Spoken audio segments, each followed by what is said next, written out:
Ironically, I think we ate it a lot more when we came to the U.S. when we immigrated here. A lot of the food was exported, so there was very little left for us in the country. The source of protein mainly was lentils, and that was hard because it didn't taste like anything because we didn't have anything to cook it with. So no ham, no bacon, nothing that would give a flavor. It was just, it tasted like dirt to me. It was just hard. I remember one day I came home from school, I asked Lita, what's for lunch? And she said lentils, and I just started to cry. I guess if I think back, what I remember the most is how repressive everything was. The environment was such that there was no freedom. Everything was government controlled. I guess looking back, it was like living on pins and needles. We had to weigh every one of our actions to make sure that somehow we weren't going to say the wrong thing. And it was in some ways exhausting.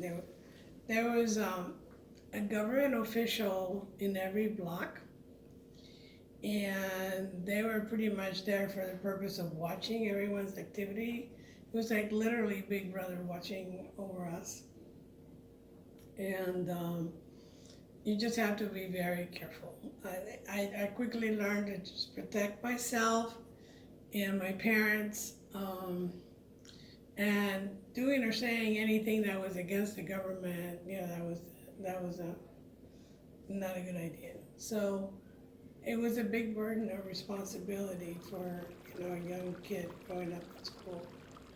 So in 1965 came a window of opportunity through a whole new program that was announced called Freedom Flights. It was legal immigration to the U.S. It was kind of a lottery-based system. So my parents debated it. It entailed a big risk, obviously, because you don't know if you're ever going to be chosen in the lottery. But, after a lot of thought, they felt like they had no choice. They just didn't want me and my brother to live in the environment that we were living in. They wanted something better for our future, so they made a decision. And once they made that decision, then essentially they were fired from their jobs. And then at one point, this was really tough. They came and they, without telling us, they took Lito in the middle of the night.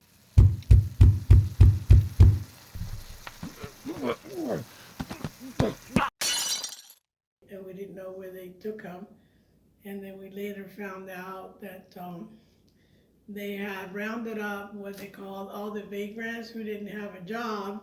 Of course, he was fired from his job, so he couldn't work. They sent him to kind of a type of concentration camp where he just cut sugar cane. I remember when we finally drew our number, I was in school, I got a telegram. I was so excited, I ran all the way from home, waving the telegram, telling everybody I was coming to America. We had basically about 24 hours to get everything together, go get Lito in the camp, bring him back, and assemble a suitcase of 40 pounds. So that's what happened, and that's how we ended up leaving out of Havana on a flight, and how we started our new life in America. Really, we're so grateful to this country. Many doors really can be open here if you're willing to work and really apply yourself, and we will never take that freedom for granted.